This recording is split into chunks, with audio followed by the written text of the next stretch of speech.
Shabbat shalom, everybody. Shalom. Let's lose this. How about that? Put that over there. Kadosh tihiyu. You shall be holy, for I, the Lord, your God, am holy, is how our parsha gets its namesake. God tells us to be holy because God is holy. We then get a continuation of what is called the Holiness Code, which is a series of laws that we are to uphold. We get some of our greatest hits and worst hits given and reiterated in Parashat Kedoshim. Similar codes are found in other Near Eastern cultures, but none is as unique as the Holiness Code of Parashat Kedoshim. Holiness, though. Let's start there. It's hard to define, right? What does it mean? Does it mean to fulfill all the mitzvot? But does that really make a person holy? Surely it has to be more than the mechanical nature of action alone. Maybe it's about being thoughtful and being a thoughtful and reflective person in general, but who defines that and how do we measure that? Maybe it's about being completely devoted to God by separating yourself from the world. Well, there is an element of that, yes, but the Torah recognizes that people live lives and that not everyone wants to be a rabbi or a cantor. And if they did, who would be left to be a Jew in the pew? Besides, if this code was only for rabbis, cantors, or kohanim and leviim, why not just provide them with a separate book, and why tell it to everyone? But on that note, to be holy, because God is holy, is a pretty tall order, so one might expect that it's a state of being reserved for specific people, but it's not. Kedoshim tihiyu. You shall be holy, you all shall be holy, we are all called to be holy. However, it wasn't always that way. It used to be that in some Near Eastern cultures, that laws were given to royalty and to royalty alone. And as such, royalty ended up being the sole lawmakers, shapers, and reality makers. Yet here, the law is given to us all. Thus, Moses being commanded to speak to the whole Israelite community, Vaydaber el kol adat bnei Israel, represents a pretty significant paradigm shift. The verse employs the word edah or adah, meaning a kind of witnessing community, which we are. And it makes us clear that we are all to bear witness to the giving of the law. And it's a majorly democratizing move. Because if we all heard the law together at the same time, then that gives us all a role in knowing the law, implementing the law, and ultimately shaping our reality with the law. Thus, there's less of a chance of the law being changed on a whim like it might be by some despotic king. The laws move from being in the hands of the few to being in the hands of the many. Kings alone are no longer to shape our reality. We as a broader community are to have an active hand in shaping our own reality. It's taking holiness and giving it to the people. Holiness to the people. That's a movement right there. That's a movement we need right now. Okay then, so holiness. It's now in our hands. But being holy is still a state of being and not an action per se. So what action or actions can we take to be holy? Let's explore this question by taking a little side quest into some language facts. Let's look at the Hebrew word kadosh, whose root, the Hebrew word for that being shoresh, is kuf daled shin.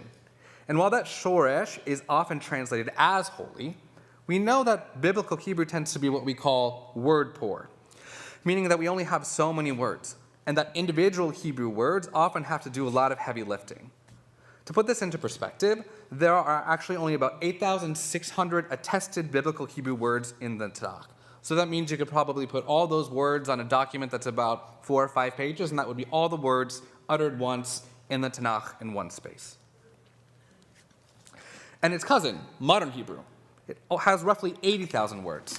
And to put that into even greater perspective, while opinions vary wildly on this, the Oxford English Dictionary attests to about 600,000 words in the English language. So given that words in Hebrew often have to do double, triple, and maybe even octuple duty to match the semantic field of English, there ought to be some alternative definitions. Well, other definitions do exist, one of them being to be separated. Okay, finally, an action verb, to be separated. So let's run with this. What if we were to translate Kedoshim tihiyu ki kadosh ani, you all shall be holy for I am holy, as you all shall separate yourself, for I have separated myself. Now that's something we can work with, and it's a little less nebulous than holy. Separateness. We separate ourselves from the wider community and the wider world in many ways. We have a different way of eating through the laws of kashrut. We have a different way of praying, often in Hebrew and Aramaic, and sometimes we sway when we pray. We even have a different way of telling time with our lunar solar calendar, with our day starting at night. These separations make us distinct from the non-Jewish world, and they also shape our reality. No other people has a weekly marathon on Friday to get everything cleaned, cooked, and sorted. No other people fastidiously checks for every crumb of chametz once a year. And no other people makes such a big deal about blowing a ram's horn. But we do. And what we do, and the form of these mitzvot and minhagim, which separate us, also lends those actions to different functions or outcomes. So let's explore some of those functions and outcomes for just a second. Let's explore what some of our cultural and religious customs do. Keeping kosher. Keeping kosher requires us to have a special awareness of meat and milk and specific animals, and it also consistently puts us in spaces with other Jews, like kosher restaurants and kosher kitchens, and thus necessitates the building of those kosher restaurants and the tending to those kosher kitchens, which is a creation of a kind of physical reality.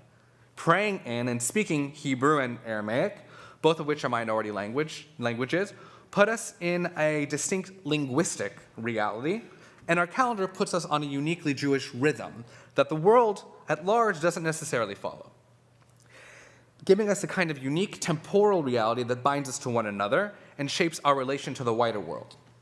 Observing mitzvot, which Parashat Kedoshim and the Torah writ large present as the means to be holy or separate, creates different realities and outcomes than not observing mitzvot, which may seem obvious.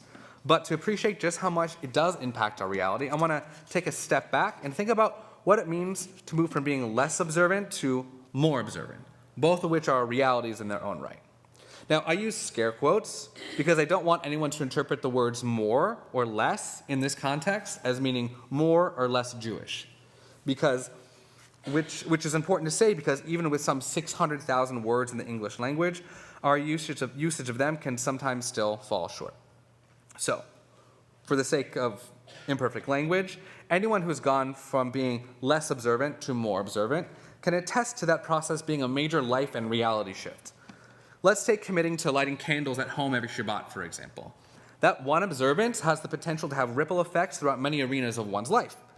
Not only does having to prioritize lighting those candles 18 minutes before sundown necessitate low-stakes requirements like having candles and matches in your house, it also necessitates markedly higher stakes conversations, for example, with one's employer, that you might have to be off of work with enough time to get home to light candles. And this might require that you contemplate telling your employer that you're Jewish, which could come at some personal risk, especially now. Or this may require you to become comfortable with walking out of the office early every Friday while others are still working with their curious eyes on you as you leave early. This observance will shape how you interact with the world and how the world interacts with you, creating a new reality. This, by the way, is not a bad thing, but it does come with costs and benefits. As that same person deepens their observance, let's say they decide they aren't answering emails on Shabbat anymore. In fact, they're going to turn off their phone altogether. Over time, they find that on a certain level, they've separated themselves from others. And while this can be challenging, they've actually found themselves entering a greater state of personal holiness by building better boundaries with their employer and by being more conscious about just exactly how and with whom they spend their time. And they've also found themselves at more Shabbat dinners building community with more like-minded people. They've also likely found themselves contemplating existence and the Kadosh Baruch Hu and their place in it all. And they've found themselves both doing the actions of the mitzvot and being thoughtful and reflective about how that has impacted their reality. In a very real way, this increased observance is empowering in the way that the giving of the Torah to all of the people is. In the spirit of Parashat Kedoshim, we're taking the law from the hands of the king, which in our day might be a world that is constantly demanding that we be productive and available, and we're putting that power back into our own hands, thus giving us the ability to shape our own realities and pursue our own values in a world that often takes more than it gives. I think we might be able to call that process of claiming our autonomy holiness. So, how to be holy?